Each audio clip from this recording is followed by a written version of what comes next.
La raison pour laquelle on appelle aujourd'hui à manger moins de viande, c'est surtout son impact sur l'environnement. Je suis Olga Davydenko, chercheuse en nutrition et comportement alimentaire, et aujourd'hui je vais répondre à 3 questions que tout le monde se pose sur la consommation de viande.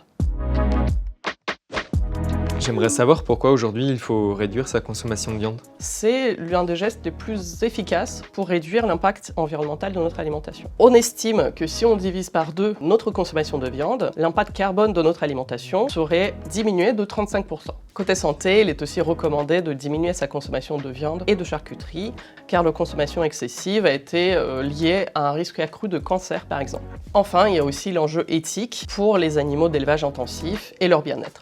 Et du coup, je peux remplacer par quoi la viande ? C'est vrai que dans notre culture, un repas se pense souvent autour de la viande. Et ça, les entreprises de l'agroalimentaire l'ont bien compris, vu qu'aujourd'hui, elles proposent plein de substituts à la viande, comme par exemple des saucisses ou des lardons d'origine végétale. Mais il faut savoir qu'il s'agit souvent d'aliments ultra transformés, donc il vaut mieux consulter leur composition avant de les acheter et ne pas substituer la viande systématiquement par ces aliments. On peut remplacer la viande par des œufs, qui sont une bonne source de protéines d'origine animale, qui sont pas chères, tout en ayant un impact moindre sur l'environnement. Il y a aussi les aliments d'origine végétale, les légumes secs, les haricots rouges, les lentilles, etc. et composent des plats équilibrés en combinaison avec des céréales, comme par exemple le chili sin carne avec du riz. Et enfin, il y a aussi des aliments traditionnels qui nous viennent des cultures asiatiques, comme par exemple le tempeh ou le tofu à base de soja, ou encore le seitan à base de blé.